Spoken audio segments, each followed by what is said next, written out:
We've come a long way in terms of racism and equality, but a lot of harmful practices still pervade. What exactly are these mechanisms, and are people even aware they exist? If my role was reversed and I was a white guy seeing all these things, would I realize, like, I don't really ever see, like, this race here, this other one, because I would feel represented on my own. I think it would just feel normal. Like, yeah. You're saying, like, TV shows, like, especially, like, Asians, I think have been portrayed, like, not in the best way at all.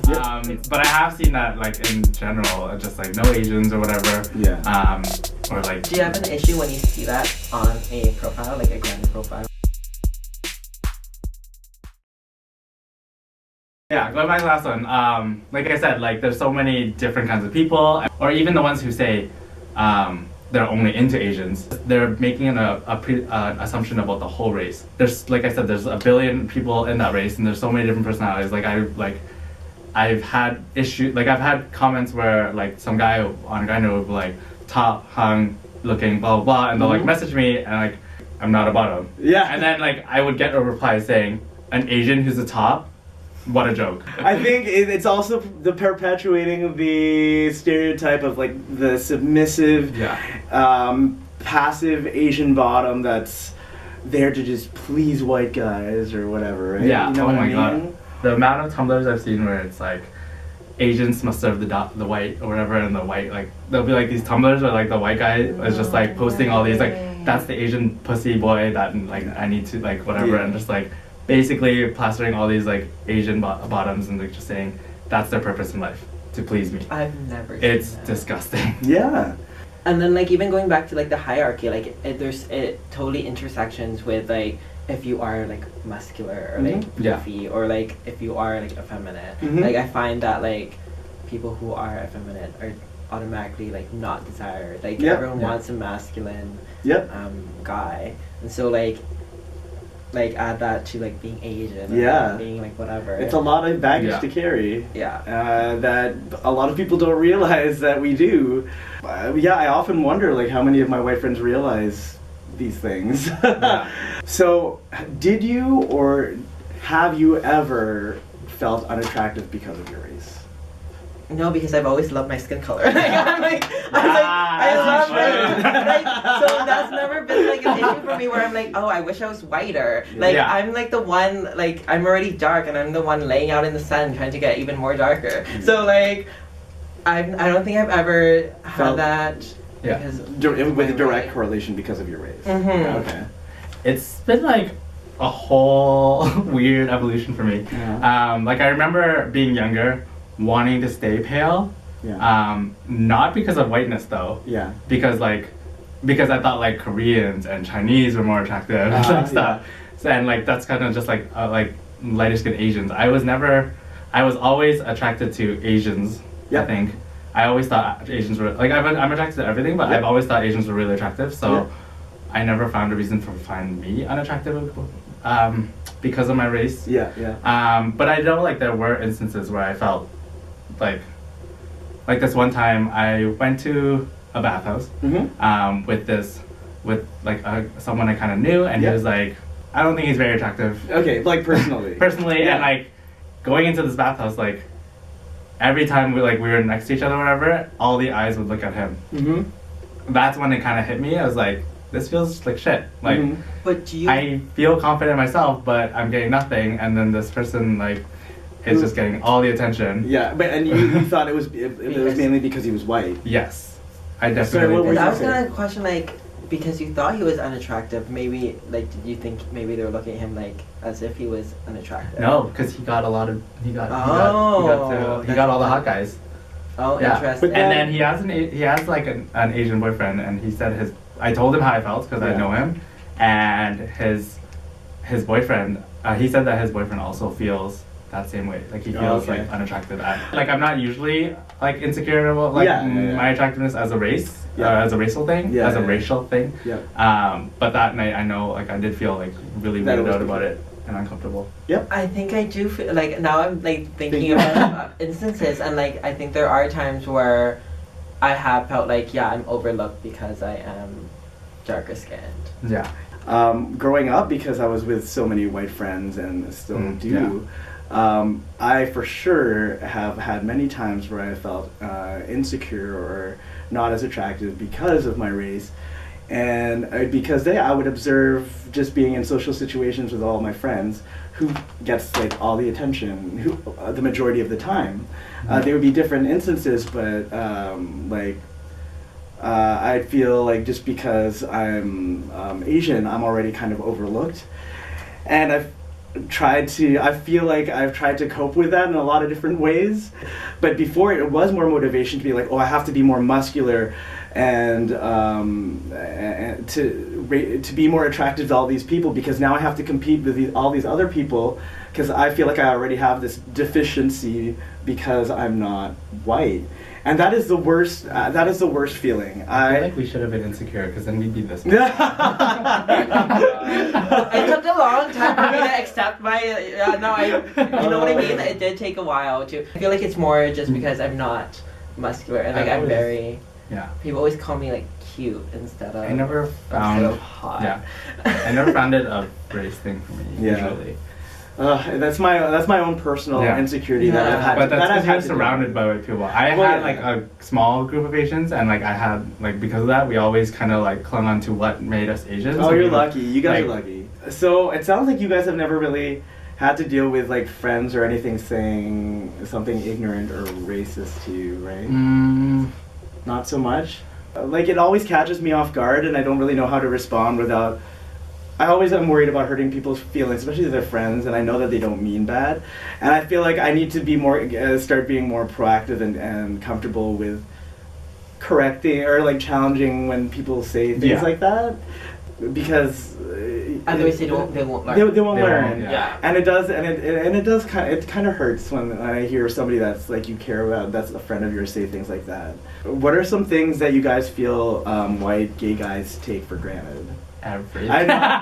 It's a lot of things that we've already covered, really. Like, that they're always represented in 100% of the time in like everything around us, movies, everything. Like one of the things representation. Representation in everything. I remember a few weeks ago we had a conversation. Yeah, one of the things that sparked my the interest in this video. One night we were out, and it was me and James and then one of our white friends, and we were out at the bar and we were in line, and so these two white guys that are Americans came into line with us, and they were lovely, they were awesome, they were so funny, they were very cute, they were great. They were a good time, they were festive. Yeah, they were very, very festive, very festive. Thanks, Mariah. Immediately, like one of the things I thought, like in my head, because I did find them, like both of them were attractive. I was thought, like, I wonder if they find Asians attractive. Like, I automatically thought that they wouldn't be into it. Yeah. See, and that's the thing. Like, I automatically assumed that they were not into Asians. What does that say? Yeah. I mean, and then I thought, what about our white friend that's here in line with us? Does he ever have to think to himself, I hope these guys are into white guys? Yeah. Like, how often do white guys have to question that? And I don't know. That's something interesting that I would like to know, if they have that same thought process, right? I would probably assume not. Yeah. Because like we talked about a lot, it's just the normalcy of it. Like, even when we were saying representation, in my head I was like, they technically don't even have representation because it's a form of normalcy. Yeah. It's like because representation is bringing someone out of the context and like kind of representing everyone of that group. Yeah. But with white people, it's just like they already are everyone. So do you guys think that attitudes are changing now in our society, in gay culture here? I think people are more cognizant and like of the fact that there is less representation. Like, I think people are more quick to be like, this isn't acceptable. Like, I think people are aware of it now. Yeah. Because of like certain things, like Oscar's so white and stuff like that. Yes. And yeah, so for sure. I think people see that. I'm not sure if everyone is aware of that, unless you're really into the news or really really are diving into those things, because I don't think it's necessarily like mainstream. But I do think it's getting better. Yeah. Like you said, it's not totally everyone's gonna see it, but I think like a lot of the people who are underrepresented are fighting and are pushing for it, and like spreading on Facebook, and spreading all over. So kind of like, even if you're not really into it or you're not really paying attention, if you're scrolling through, you'll sometimes see like it'll appear somewhere. Somewhere, yeah.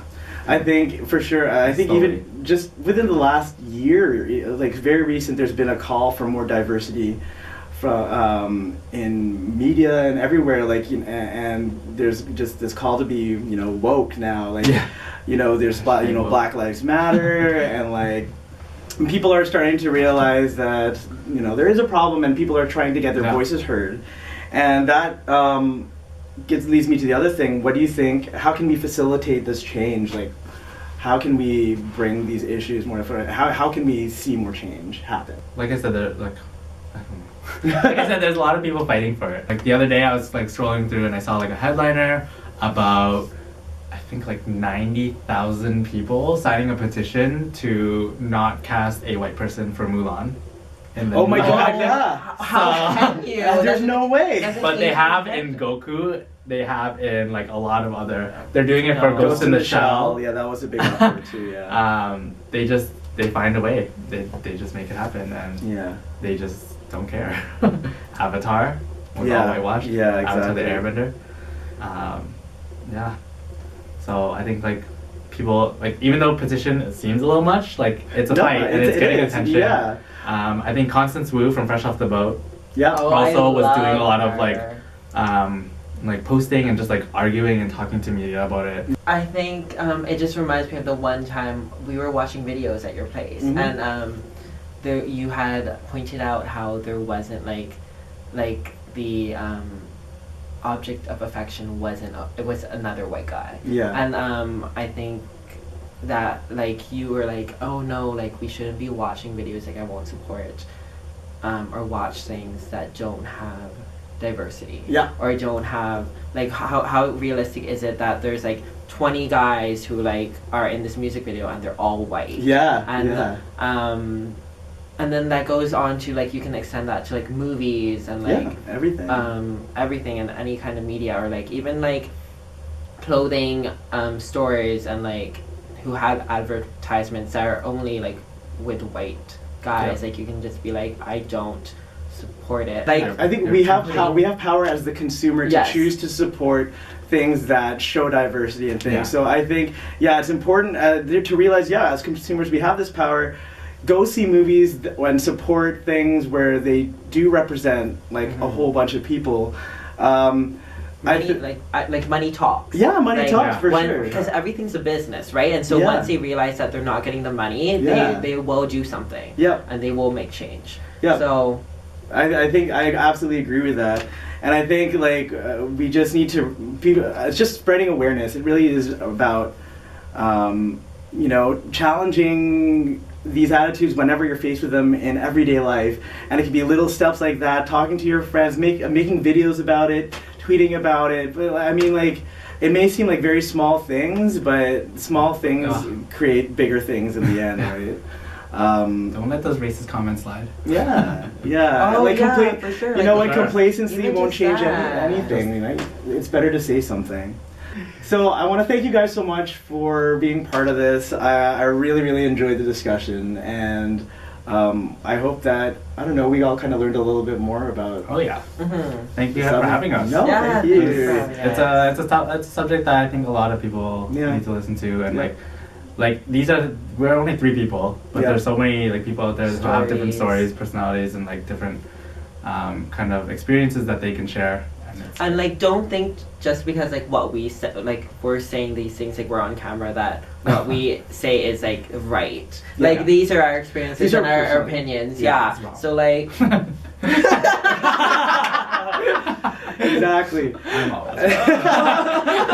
These are our personal opinions and our own experiences, and there's so many people out there with different experiences. So don't take what we see as the end-all be-all of everything. So until next time, thanks for watching, and we'll see you later. Bye. Thanks again to Van and James for being part of this video. I really appreciate you coming in and sharing your thoughts and experiences. And to you, the viewers, thank you. I hope you walked away learning something new, feeling enlightened, or maybe intrigued. And as always, I encourage you to challenge the way you think.